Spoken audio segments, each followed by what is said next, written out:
ባትሪ እንዲያስባል ሊቲየም ባትሪ ነው አንድ ባትሪ ነው ውስጡ ግን ከመቶ በላይ ባትሪ ነው እንዳልኳችሁ ምንድነው የሚፈለገው የተሰበሰበ ቮልቴጅ እና የተቀመረ ወይም የተጨመቀ ከረንት ትልቅ ቮልቴጅ ይፈልጋል አይደል ለሁሉ ስለዚህ እነዚህ ባትሪዎች ደርድረው ከዚህ እዛ ድረስ ከመሄድ ይልቅ ሊቲየም ባትሪ ሲሆን በትንሽ ባትሪዎች ብዙዎቹ ሲሪየስ ቱ ፓራሌል በማገናኘት ቮልቴጁንም ከረንቱንም ማሳደግ ይቻላል። እነዚህ ይቻላል። እነዚህን ለማሳደግ ምን ይፈልጋል? ትልቅ ስፔስ እና ክብደት እና ብዙ ባትሪ ይፈልጋል። ስለዚህ በእነዚህ ውስጥ ባሉ ተባውረው እናቀርባለን። ከዛ በላይ ማምጣት ይቻላል። ግን ምን ያስፈልጋል? ይሄ 36 ኪሎ ነው። ይሄን ደብል አድርገው ተባውረው እዚህ ላይ ተባውረው የራስ ክብደት ሲደመር የምትፈልገው ነገር ሞተርህን ትልቅ ሞተር ካለበት በስተቀር ባላንስ ነው ማለት ነው። ስለዚህ በዚህ እነሱ ስታንዳርድ አድርገው እነዚህ ቻይኖች የሚሰሩት በዚህ መልኩ ይሆናል በሚል ማለት ነው። እነዚህ ባትሪዎች የሚመረቱት ሲሰጡ ወይም የባትሪ እንጀራ የሚባለው ነገር ታውቃላችሁ የተቀላቀለ እና ፈሳሽ አሲድ አይሞሉም። የሚሞሉት ጄል አሲድ ጄል ነው አሲዱ ምንድነው ግሪሲ አሲድ ነው የሚሞላው እና እነዚህ ግሪሲ አሲዶች ሪሳይክል ናቸው ብያቸዋለሁ። ላይፍ ታይም ከሌሎቹ አሁን በሞተር ስታርቲንግ ለኢንጂን ከምንጠቀሙ ስታርተር ባትሪዎች ይለያሉ።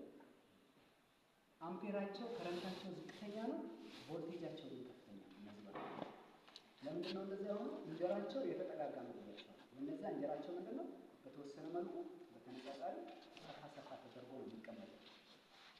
ያ ምን ጥቅም አለው?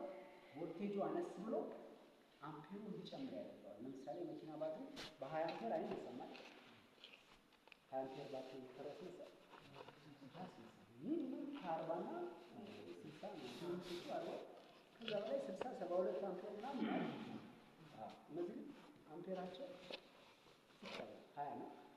ከዛ በኋላ ግን ዲፕ ሳይክል ናቸው የተቀዳጁ ናቸው። የአገልግሎት ዘመናቸው 2000 ሰዓት እንደዚህ ደግሞ የሚለኩት በአምፔር ፐር ሃወር ነው ብያቸዋለሁ አይደል? ያቺ ለስታርተር ሞተር የምንጠቀምባቸው ትልልቅ ባትሪዎች መብራት አብርተን ወደ ቤታችን ብንሄድ ጠዋት ስንመጣ እናገኛቸዋለን? አናገኛቸው። ምን ሆነ? ፍሪዝ ያደርጋል፣ ይወርዳል። እነዚህስ ይኸው አብቼ ስንት ኪሎ ሜትር ድረስ መሄድ ትችላለህ እያለኝ ነው። ከፍቼው እየነዳሁት እኔን ተሸክሞ ረጅም ሰዓት ይቆያል። ይሄ የሆነበት ምክንያት ባትሪዎቹ ኮንስትራክት ሲደረጉ የተሰሩበት ሲስተም እንጀራቸው መጠጋጋቱ ለዚህ አድቫንቴጅ አለው ማለት ነው። ከዛም የሚጠቀሙት አሲድ እንዳልኳችሁ የሚፈላና የሚተን ሳይሆን ጄል ታይፕ ወይም ደግሞ ግሪሲ ነው፣ ጄል ታይፕ። ስለዚህ አይፈላም። እነዚህ ባትሪዎች የመሞቅ አቅማቸው በጣም ዝቅተኛ ነው። እነዚህ ባትሪዎች ለማሞቅ ወይ ሾርት ሰርኪት ማድረግ አለበት በጣም ወይ ደግሞ በሌላ በኦቨር ከረንት አምጥተህ ከሰጣቸው ከሚፈልጉት በላይ ማለት ነው። ያኔ ሊሞቁ ሊያብጡ ይችላሉ። ሌላው የሰልፈሪክ አሲድ ባትሪ ግን ምንድነው የሚሆነው? ኤክስፕሎድ ያደርጋል፣ ይፈነዳል ወይም ይፈላል፣ ይገነፍላል።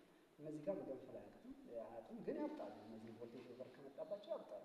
ባህሪያቸው ተመሳሳይ ነው፣ ግን አገልግሎት ዘመናቸው ከዛኛው የተሻለ ረጅም አገልግሎት ዘመን እናያቸው እና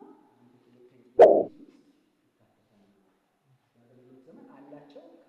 አሁን እነዚህ 2 ዓመት ከ6 ወር ነው ብዙ ጊዜ የሚባለው። አንድ ሰርቪስ ከጀመሩ አገልግሎት መስጠት ከጀመሩ ቻርጅ ማለት ከጀመርክበት ጀምሮ 2000 ሰዓት ያንን ካልኩሌት ስታደርገው ኦልሞስት 2 ዓመት ከ6 ወር አካባቢ ነው።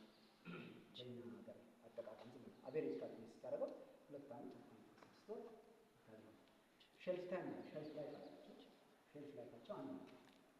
ተመርቶ 1 ዓመት የሚሰራ ልክ እንደተመረተ መቀመጥ ከዛ ላይ ቮልቴጁ ራሱ እየወረደ ይመጣና እንደገና በሲሪየስ ከተገናኙ በኋላ ግን በየ5 ቀኑ